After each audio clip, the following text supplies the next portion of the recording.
तो देखिए, हिंडनबर्ग की जो रिपोर्ट आई है, सेबी प्रमुख ने उसे सिरे से खारिज करते हुए ये कहा है कि चरित्र हरण करने की कोशिश है। अदानी ग्रुप ने इस रिपोर्ट को दुर्भावनापूर्ण बताया है और ध्यान भटकाने की कोशिश कहा है।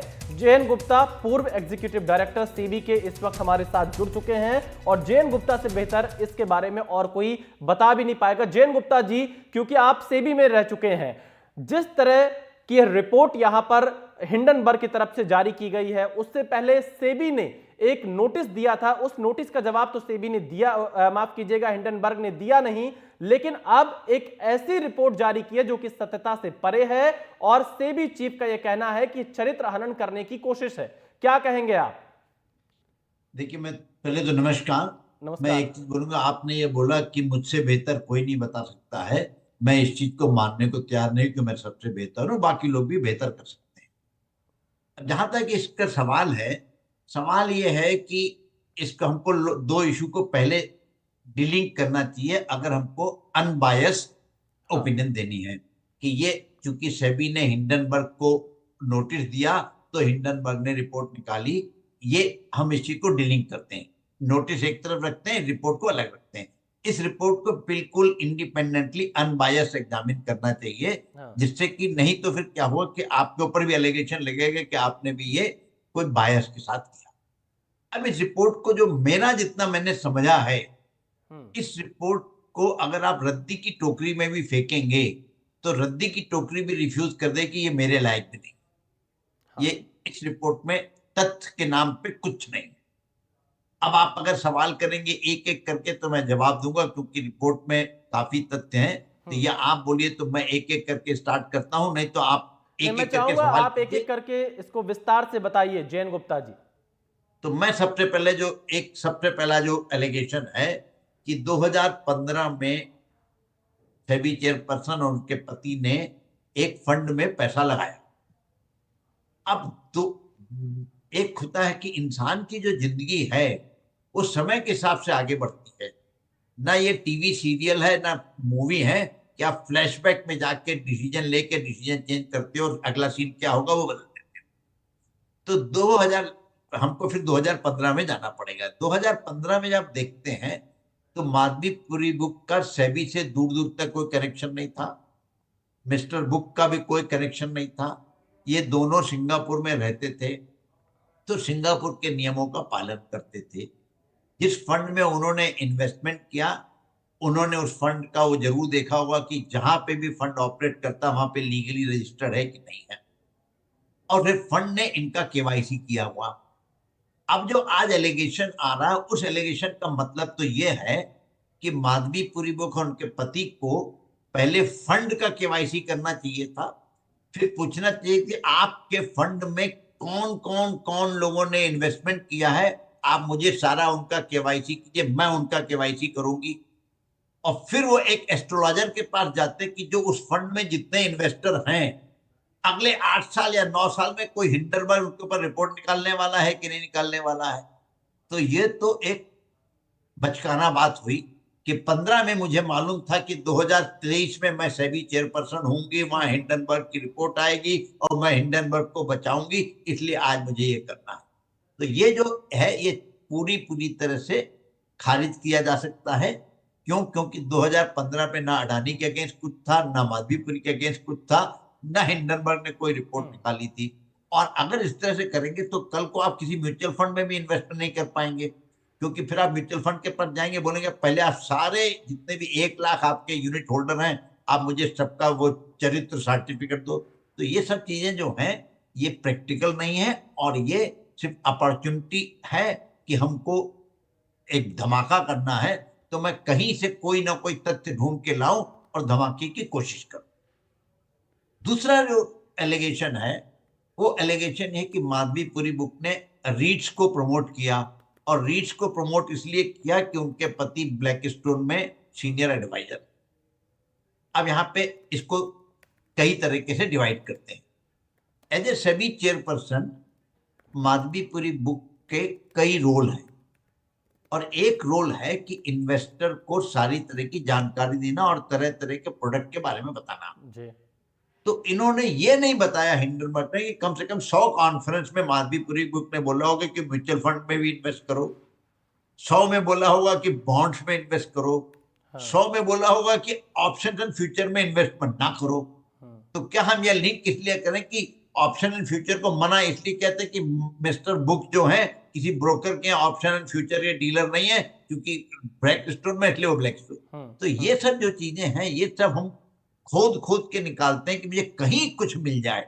तो ये दूसरा है कि मिस्टर बुच जो है वो ऑलरेडी काफी सीनियर पोजीशन पे रह चुके हैं। ऐसा नहीं कि हिंदुस्तान लीवर में जो 35 साल global outsourcing and supply chain का लीडरशिप रोल कर रहा हो, उसको माधवीपुरी बुक की सिफारिश की जरूरत पड़े ब्लैक स्टोन में नौकरी की। अब इसमें अगला पहलू ये है कि जो रीट्स के लॉ हैं, देखिए आप रोज चैनल पे अपना करते हैं, आपने हिंदुस्तान में रेगुलेटर देखे, एक आरबीआई है, एक सेबी है, एक आईआरडीएआई है, बाकी और भी रेगुलेटर हैं। कौन सा ऐसा रेगुलेटर है जो सारे नियम पब्लिक कंसल्टेशन से बनाता हो? आरबीआई का आप मुझे कोई एग्जाम्पल बता दीजिए कि उन्होंने सारे नियम पब्लिक कंसल्टेशन से ट्रांसपेरेंट मैनर बनाए होंगे। और कोई भी नियम ऐसा नहीं होता है कि माधवीपुरी बुक सवेरे ऑफिस में अपने सेक्रेटरी को बुलाया कि चलो आज ये लॉ चेंज करते हैं। सारा प्रोसेस होता है, कमेटी होती है, इंटरनल कमेटीज होती हैं, फिर एक्सटर्नल कमेटीज होती हैं, उनकी रिपोर्ट आती है। तो ये सब चीजें हुई। फिर रहा कि माधवीपुरी बुक के पति ने ब्लैक स्टोन में क्या रोल है वो मुझे मालूम नहीं है, तो ब्लैक स्टोन को जवाब देना पड़ेगा कि माधवीपुरी का रोल। जहां तक लेकिन मेरा अपना एक्सपेक्टेशन है कि ऐसा कुछ भी नहीं होगा कि ब्लैक स्टोन में माधवीपुरी बुक के कहने से उन्होंने आरईआईटी करा और बेनिफिट पहुंचाया। एक दूसरा सवाल ये और जो एलिगेशन है कि एक कोई एडवाइजरी कंपनी है जिसमें माधवीपुरी बुक का 99% हिस्सा है। इसमें दो पहलू हैं।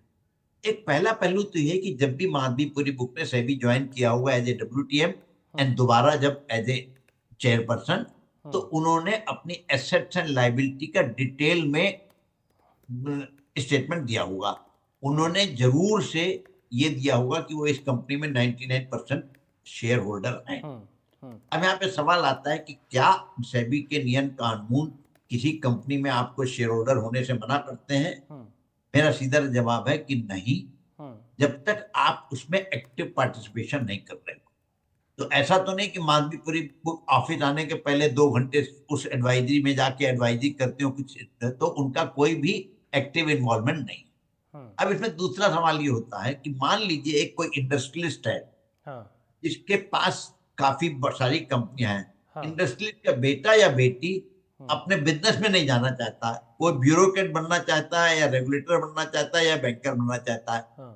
तो क्या वो इंडस्ट्रियलिस्ट है जो अपने बेटे को पहले बोले कि तुमसे मैं डिसोशिएट होता हूं, तुम मेरे बेटे नहीं हो, या वो अपनी सारी इक्विटी बाजार में बेचे कि मुझे अपने बाप से कोई लेना देना नहीं है? तो ऐसा तो कोई नियम कानून हो नहीं सकता है। नियम कानून बनते हैं कि क्या मैं अपनी पोजीशन पे रह के उस पोजीशन को इस्तेमाल करके कोई फायदा उठा रहा हूं या नहीं, वहां पे रहती है। और जहां तक अपना मेरा सवाल है कि वो किसी भी तरह के कोई भी लिंक नहीं होगा। जी देखिए जयन गुप्ता जी, आपने एक एक करके एक एक पॉइंट को बहुत विस्तार से समझाया। जयन गुप्ता जी, क्योंकि जब से इस रिपोर्ट पर चर्चा हो रही है, बहुत सारे लोग, मैं सोशल मीडिया चेक कर रहा हूं, लोगों के बयान आ रहे हैं, विदेशी ताकतों की साजिश भी इसे बताया जा रहा है कि भारत की जो संस्था है उसको बदनाम किया जाए। इस बार सेबी को भी टारगेट किया गया है। तो इसमें क्या आपको लगता है कि विदेशी ताकतों के अपने निजी हित हो सकते हैं इस तरह की रिपोर्ट्स के पीछे? देखिए क्या होता है, मैं फिर बोलूंगा, मैं किसी इस चीज के बारे में कभी नहीं बोलता हूं जिसकी मुझे जानकारी नहीं होती। तो क्या साजिश है क्या नहीं है ये मुझे मालूम नहीं है, लेकिन मैं सिर्फ इतना जानता हूं कि सेबी जो है एक जलन का विषय जरूर है लोगों के लिए। अब भाई क्यों है मैं बताता हूं। कि आज की डेट पे जो हिंदुस्तान के मार्केट का ट्रेडिंग सिस्टम है, ये एक यूनिक ट्रेडिंग सिस्टम है। ऐसा सिस्टम दुनिया में कहीं नहीं है। ना इतना रोबस्ट सिस्टम है, ना इतना एफिशिएंट सिस्टम है।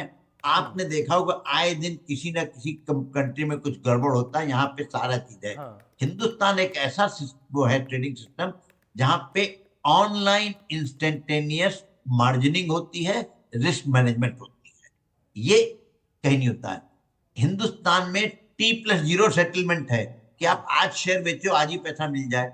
हिंदुस्तान में हर ट्रेड का जो ट्रेड करता है, जो इंसान है, रिटेल इन्वेस्टर है, उसके पास कंफर्मेशन तुरंत जाता है कि आपका ट्रेड हो गया।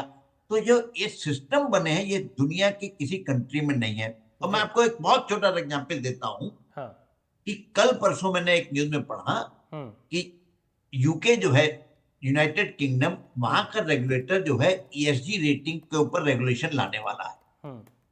और शायद बहुत लोगों को मालूम नहीं है कि सेबी ने लास्ट ईयर 1 जुलाई को, आज से 1 साल 1 महीने 10 दिन पहले, ESG रेटिंग के ऊपर रेगुलेशन लाया हुआ है। हाँ। तो हम जो हैं पहले फॉलोवर हुआ करते थे, आज लीडर है। हाँ। और इस लीडरशिप से सबको प्रॉब्लम है। हाँ। मतलब जो मैं बता रहा हूँ कि धीरे धीरे करके कई जगह, जैसे प्रॉक्सी एडवाइजर है, जिसका मैं एक प्रॉक्सी एडवाइजर हूँ। प्रॉक्सी एडवाइजर के ऊपर दुनिया में कई रेगुलेशन नहीं है, सेबी में है, वो 2014 में आया था। इसी तरह आपको नहीं मालूम होगा कि सेबी ने 2010 में एक टेक्निकल एडवाइजरी कमेटी बनाई थी, क्योंकि जो है आजकल स्टॉक एक्सचेंज जितने भी ट्रेडिंग सिस्टम है काफी हाईली टेक्निकल है। तो सेबी के स्टाफ उतना टेक्निकल नहीं होता, तो उसको एडवाइज करने की ठीक है। और हमारे सेबी में जब बनी थी टेक्निकल एडवाइजरी कमेटी, तो उसके बाद CFTC ने भी टेक्निकल एडवाइजरी कमेटी बनाई। तो ये जो लीडरशिप स्टेटस हम लोगों ने एक्वायर किया है अपने रेगुलेटर का, ये काफी लोगों के लिए जलन का विषय जरूर है।